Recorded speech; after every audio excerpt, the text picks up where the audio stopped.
Hi, in this video we are going to be building another exciting AI solution. So this is an illustration of what we are about to do.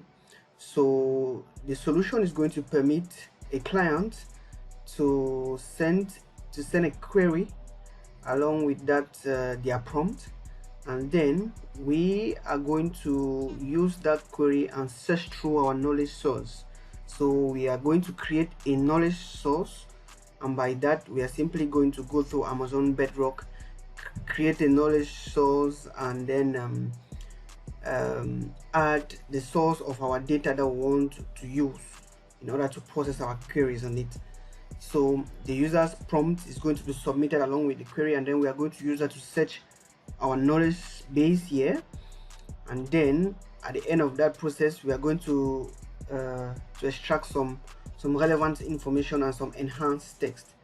Thereafter we are going to send the prompt plus the relevant text and the enhanced text that we collected from our knowledge source. We are going to send those to our to our language model, and our language model is now going to process that and send us back some response in the form of generated text. So without any waste of time, let's jump into it. So here is our AWS console. We are going to go to Bedrock. So just go to Bedrock here.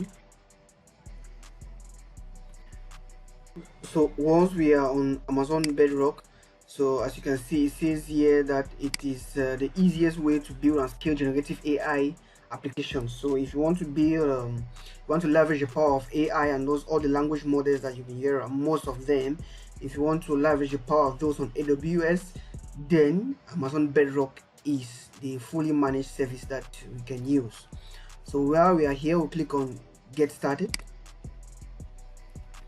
and then we are going to scroll down here, and where we have orchestration, we are going to click on knowledge bases,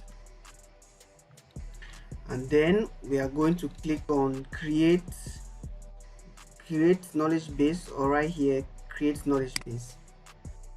We are going to enter the name of the knowledge base. So let me enter computer science.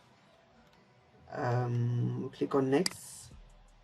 All right, this is invalid character. I think this is a space. Computer science here.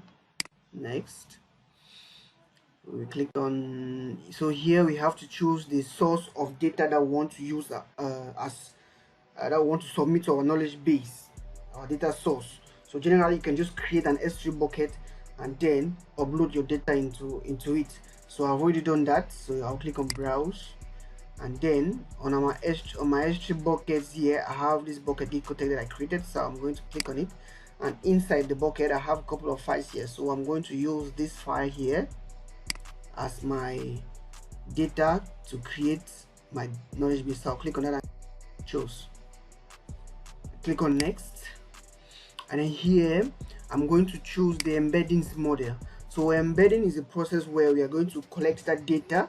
So the data that we are using here is a PDF file you saw me choosing. So embedding here is the process of converting that into a form that the computer can process. Something like that. In brief, that's what we can say about that. So I'll select this Titan Embeddings G1 as the model that I want to use to carry out the embedding process, and then I click on next. Next, I'm going to click on create knowledge base. So this can take a while, so I'm going to pause the video and come back when it's done. So as you can see here, it says knowledge base computer science has been created. So once we are done with our knowledge base, what we have to do next is to synchronize it. So come under data sources here, and then we are going to click. As you can see, it says data sources contain information returned when querying a knowledge base. So click on that, and then we click on sync. So this may take a while. So while the synchronization process is going on, I just want to show you the content of the file that we use to create our knowledge base. So here it is a PDF document, as you can see here, and there are actually notes on computer science. So you can see it is a heavy file. So the idea is that we can use this as our source of data and then just ask any information, and it's going to go through this PDF file and come back with some results. So actually you are chatting with this document somehow.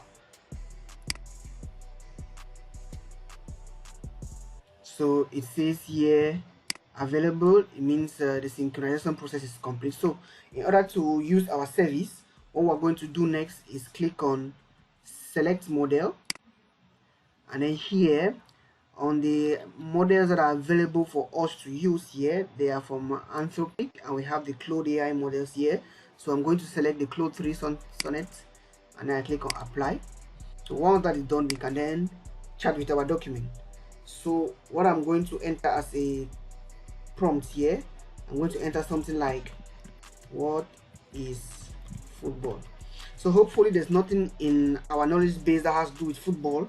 So let's see what we have as a response.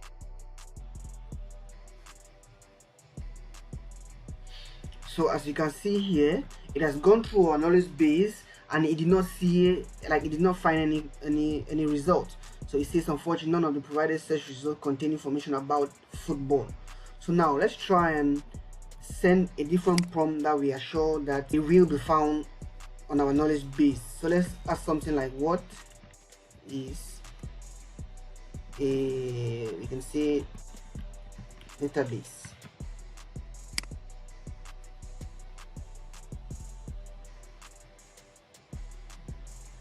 As you can see here, it has gone through our document and then it's bringing us a result.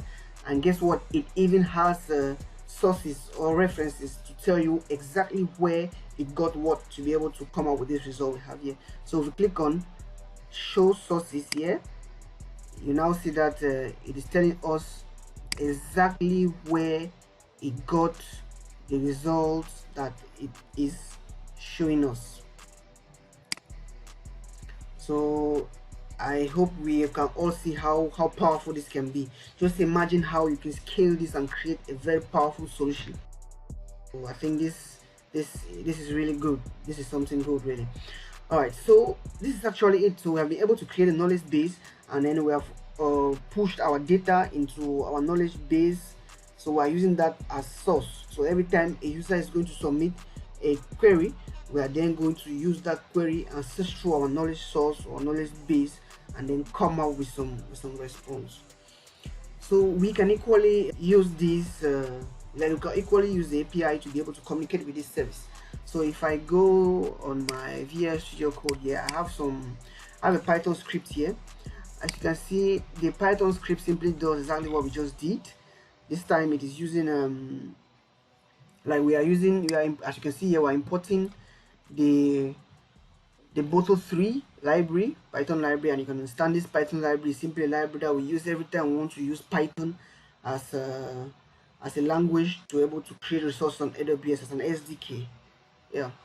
So what we're going to do here, we are going to include the knowledge base ID here, and we already have an example of a prompt here, and then here, so we can even exactly what this code does. We can highlight it. I have Amazon Q here, and you all know Amazon Q is a very powerful service from AWS that can help you write code. So in this case, I wanted to explain me what this code does. So I'm going to highlight it, right click, and then I go to send to Amazon Q, and then I click on explain.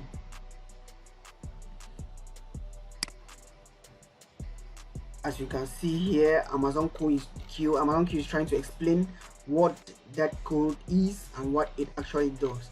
And you can see at the end there, it says that this code demonstrates how to use the Amazon Bedrock service to extract information from a knowledge base and generate a response to a user's query. And that is exactly what we want to do. So I'm going to go where I have my knowledge sources, and then where I have knowledge base review, and I'll click on knowledge. I'll copy that, and then I'll come and I paste that here, and then yeah, I just have to run this now. So I'm going to do Python, and then the name of the file is kb Where is that found? Inside rack example. So rack, okay, I run that. Oops, maybe I have to do it Python 3.